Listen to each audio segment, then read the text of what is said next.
Hi guys, welcome to our channel. இப்போது நம்ம மென்சுரேஷனில் school book wise sum solve பண்ண ஆரம்பித்தாச்சு. லாஸ்ட் வீடியோவில் 6th third termல எக்ஸசைஸ் 3.1ல் 1 to 6 வரைக்கும் சம் சால்வ் பண்ணியிருக்கோம். பார்க்காதவங்க பிளேலிஸ்ட்டில் மென்சுரேஷன் இருக்கும், இப்போ அந்த டாபிக் எடுத்து பார்த்துட்டு நெக்ஸ்ட் இந்த வீடியோ வந்து பாருங்கள். இப்போ நம்ம ரிமைனிங் சம் சால்வ் பண்ணலாம் வாங்க. ஃபஸ்ட்டு பாருங்கள், 7th சம் பாருங்கள். 6 மீட்டர் நீளமும் 4 மீட்டர் அகலம் கொண்ட செவ்வகத்தின் சுற்றளவு மற்றும் பரப்பளவு காண்கன்னு கேட்டிருக்காங்க. இப்போ நம்மளுக்கு செவ்வகத்துக்கான பரப்பளவு சுற்றளவுக்கான ஃபார்முலா நம்மளுக்கு தெரியும். ஃபஸ்ட்டு நம்ம வந்து ஒரு சம் எழுதும்போது அதோடைய கிவன் ஃபஸ்ட்டு வந்து எடுத்து எழுதிக்கணும். எல் வந்து 6 மீட்டர் கொடுத்துட்டாங்க, பி 4 மீட்டர் கொடுத்துருக்காங்க. இது வந்து என்னது, ரெக்டாங்கிள். ஏரியாவுடைய formula L into B, perimeter அதாவது சுற்றளவுடைய formula 2 into L plus B. Okay, first ஏரியாவோடது சால்வ் பண்ணுவோம். 6 இன்ட்டு 4, ஸோ 6 இன்ட்டு 4 24. எப்போயுமே அதோடைய யூனிட் வந்து மீட்டர் ஸ்கொயர்டு அல்லது சதுர மீட்டர் அப்படின்றத நம்ம போடுவோம். இதுதான் ஏரியா, ஃபைன் பண்ணியாச்சு.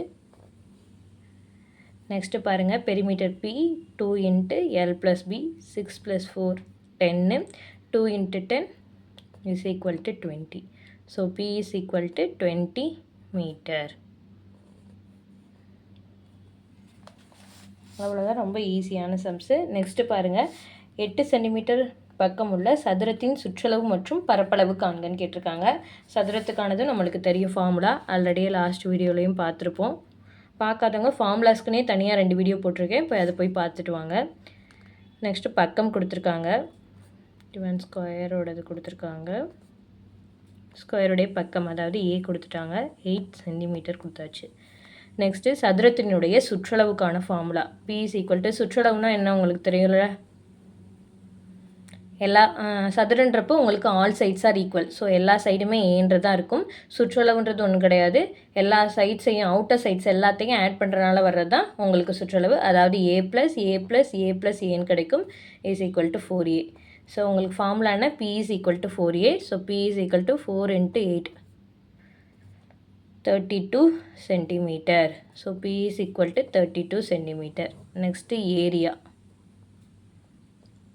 ஏரியாவோட வேல்யூ ஏ ஸ்கொயர்ட். ஏரியான்றது உள்ளே அடைபடுற பரப்புகள் தான் ஏரியான்றது. Area equal to A squared. ஏன்றது என்னது 8, 8 squared equal to 64. So area equal to 64 centimetre squared.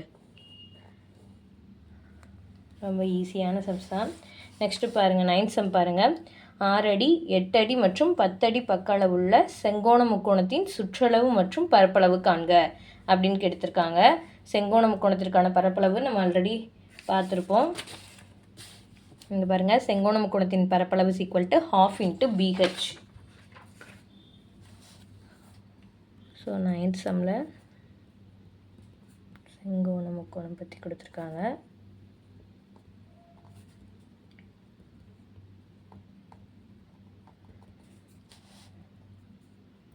என்னென்ன கிவன் கொடுத்துருக்காங்கன்னு பாருங்கள். 6 அடின்றது கொடுத்துருக்காங்க. செங்கோண முக்கோணம்னா உங்களுக்கு எப்படி இருக்கும் டயக்ராம், உங்களுக்கு செங்கோண முக்கோணம். இது வந்து கர்ணம், இது அடுத்துள்ள பக்கம், இது எதிர்பக்கம்னு வச்சுக்குவீங்க. அதாவது இது பேஸு, இது ஹைட்டு, இது கர்ணம்னு வச்சுக்குவீங்க. ஸோ எப்போயுமே பேஸ் வந்து உங்களுக்கு சின்ன வேலையாக இருக்கும், ஹைட்டு தான் அதிகமாக இருக்கும். So B is equal to 6ன்னு எடுத்துக்கோங்க. 6 அடி 8 அடின்றதை வந்து ஹைட்டுன்னு எடுத்துக்கோங்க. நெக்ஸ்ட் வந்து இன்னொரு வேல்யூ என்ன கொடுத்துருக்காங்க, 10. எப்பயுமே வந்து கர்ணம் தான் அடுத்துள்ள பக்கத்தையும் எதிர்பக்கத்தை விட அதிகமாக இருக்கும். அதாவது நீங்கள் கர்ணம் கண்டுபிடிக்கிறதுக்கான ஃபார்முலாவே பார்த்துருப்போம் நம்ம ஆல்ரெடி. அதாவது இது வந்து டின்னு வச்சுக்கிட்டிங்கன்னா, அந்த கர்ணம் வந்து உங்களுக்கு வேணும்னா மற்ற எதிர்பக்கமுடைய ஸ்கொயர்டையும் ப்ளஸ் அடுத்துள்ள பக்கத்துடைய ஸ்கொயர்டையும், எதிர்பக்கம் ஸ்கொயர் ப்ளஸ் இது சும்மா உங்களுக்கு எப்படி வந்ததுன்றதை காமிக்கிறதுக்காண்டி தான் போடுறேன், பார்த்துக்கோங்க. இது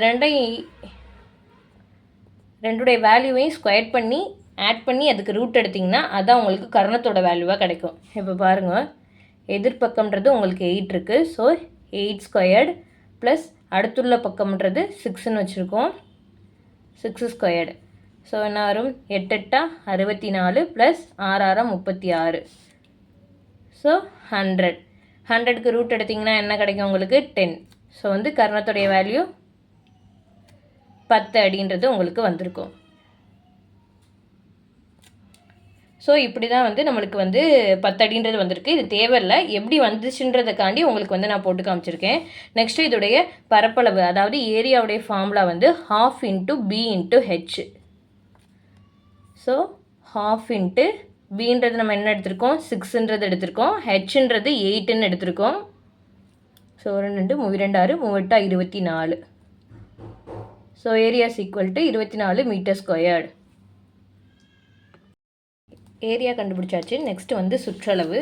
சுற்றளவுக்கான ஃபார்முலா வந்து, சுற்றளவுன்றது என்னது, ஆல் சைட்ஸையும் வந்து அவுட்டர் சைட்ஸ் வந்து ஆட் பண்ணுறதுனால கிடைக்கிறது. ஸோ ஆல் சைட்ஸுன்றப்ப உங்களுக்கு இங்கே என்ன இருக்கும், h is equal to 8 இருக்குது, b is equal to 6 இருக்குது, கர்ணம் வந்து 10 இருக்குது. ஸோ இந்த 3 இதையும் நீங்கள் ஆட் பண்ணுறதுனால உங்களுக்கு கிடைக்கிறதா சுற்றளவு. ஸோ 8 + 6 + 10. ஸோ சுற்றளவு is equal to 8 + 6 + 10. ஸோ உங்களுக்கு ஆன்சர் வந்து 24.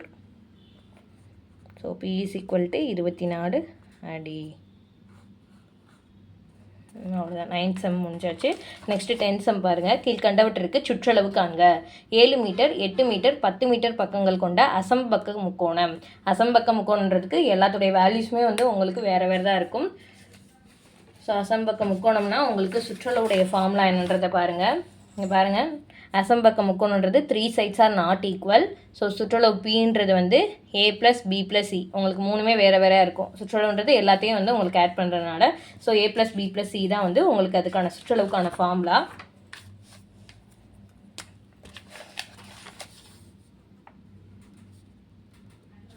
டென்த்தில் ஃபஸ்ட் சம் பாருங்கள். கிவன் வந்து என்ன கொடுத்துருக்காங்கன்னா, a is equal to 7 மீட்டர்ன்றது கொடுத்துட்டாங்க, b is equal to 8 metre, c is equal to 10 metre. So perimeter is equal to a + b + c, அதாவது 7 + 8 + 10 17 24 25. ஸோ வந்து p is equal to 25 metre.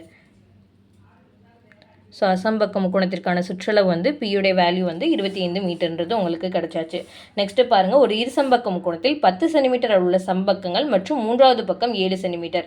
அதாவது என்ன கொடுத்துருக்காங்கன்னா, சம்பக்க முக்கோணத்தில் 2 சைட்ஸ் ஈக்குவலில், அந்த 2 சைட்ஸுமே வந்து 10 இருக்குது, ஒரு சைடு வந்து 7 இருக்குது. அதோடைய சுற்றளவு என்னன்றதை கேட்டிருக்காங்க. இருசம்பக்க முக்கோணம்னா பாருங்கள், 2 sides are equal, 1 side is not equal. So சுற்றளவுன்றது 2 சைடு ஒரே வேல்யூ கொடுத்துருக்கனால a + bன்னு எழுதியிருக்கும். ஸோ a + aன்றது 2a + b.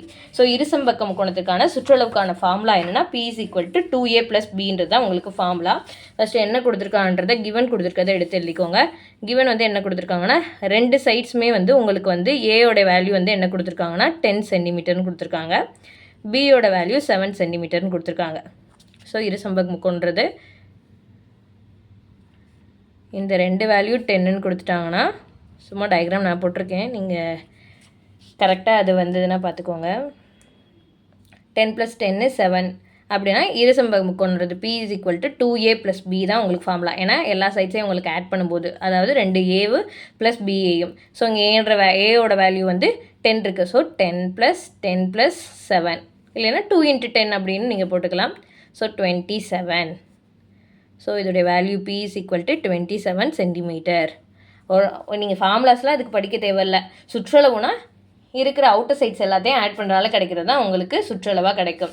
நெக்ஸ்ட்டு பாருங்கள், 6 சென்டிமீட்டர் பக்க அளவுள்ள ஒரு சம்பக்க முக்கோணம் அப்படின்னு கொடுத்துருக்காங்க. சம்பக்க முக்கோணம்னா எல்லா சைட்ஸுமே ஈக்குவலாக இருக்கும். ஸோ அதுக்கான சுற்றளவுன்னு உங்களுக்கு பார்க்கும்போது, ஸோ 3 சைட்ஸுமே உங்களுக்கு ஏ தான் இருக்கும். ஸோ 3யுமே ஆட் பண்ணிங்கன்னா a + a + a is equal to 3ன்றது வரும். ஏன்னா 3 சைட்ஸுமே ஈக்குவலாக தான் இருக்கும்.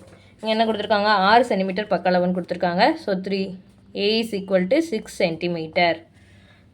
ஸோ இதுக்கான சுற்றளவுக்கான formula p is equal to 3a. So 3 × 6 equal to 18. So p is equal to 18 centimetre. Okay guys. Next பாருங்கள், ஒரு செவ்வக வடிவிலான புகைப்படம் ஒன்றின் பரப்பளவு 820 சதுர சென்டிமீட்டர் மற்றும் அகலம் 20 சென்டிமீட்டர் எனில் அதனுடைய நீளம் என்ன, மேலும் அதனுடைய சுற்றளவை காண்க அப்படின்றத கொடுத்துருக்காங்க. பரப்பளவு கொடுத்துட்டாங்க, அகலம் கொடுத்துட்டாங்க, நீளம் கேட்டிருக்காங்க, சுற்றளவு கேட்டிருக்காங்க. எதுக்கு? ரெக்டாங்கிளோடது. ஸோ நோட் பண்ணி வச்சுக்கோங்க. ஃபஸ்ட்டு கிவன் என்ன கொடுத்துருக்காங்கன்னு. ரெக்டாங்கிளுடைய ஏரியா கொடுத்தாச்சு. ஏரியா ஈக்குவல் டு 820 சதுர சென்டிமீட்டர். நெக்ஸ்ட்டு அகலம் கொடுத்துருக்காங்க. அகலம் ஈக்குவல் டு 20 சென்டிமீட்டர்னு கொடுத்துட்டாங்க. நீளம் கேட்டிருக்காங்க, அதோடைய சுற்றளவு கேட்டிருக்காங்க. ஓகேயா? ஃபஸ்ட்டு ரெக்டாங்கிளுடைய ஏரியாவுடைய ஃபார்முலா என்ன? L into B. L into B equal to நம்மளுக்கு என்ன கொடுத்துட்டாங்கன்னா 820ன்னு கொடுத்துட்டாங்க. எல் வந்து 20, பி நம்மளுக்கு தெரியாது. சாரி, பி வந்து நம்மளுக்கு 20, எல் தான் நம்மளுக்கு தெரியாது. So L is equal to 820. So L வேணும்னா நம்மளுக்கு 820 டிவைடட் பை 20. 0 0 கேன்சல் ஆயிரும். 4 2 8 1 2. So L is equal to 41 centimetre. Next என்ன கேட்டிருக்காங்க? பெரிமீட்டர் கேட்டிருக்காங்க. பெரிமீட்டர்ன்றது என்ன? 2 இன்ட்டு எல் ப்ளஸ் பி தான் நம்மளுக்கு ஃபார்முலா. ஸோ 2 இன்ட்டு எல் வந்து எவ்வளோ நம்மளுக்கு கிடச்சிருக்கு? 41 ப்ளஸ் அகலம் என்ன இருக்குது? 20. So 2 into 41 51 61. ஸோ 61. 61 இன்ட்டு 2 122. இதுதான் நம்மளுக்கு பெரிமீட்டர். ஓகே கைஸ், இதில் 7 to 11 வரைக்கும் நம்ம சம்ஸ் பார்த்துருக்கோம். கண்டிப்பாக நோட் போட்டு இது எல்லாத்தையுமே நோட் பண்ணி வச்சுக்கோங்க. உங்களுக்கு யூஸ்ஃபுல்லாக இருக்கும்னு நினைக்கிறேன். கண்டிப்பாக என்னோடய சேனலை ஃபாலோ பண்ணிக்கோங்க அண்ட் கண்டிப்பாக சப்ஸ்கிரைப் பண்ணிக்கோங்க. நெக்ஸ்ட் வீடியோவில் நம்ம ரிமைனிங் சம்ஸ் பார்க்கலாம். Bye friends.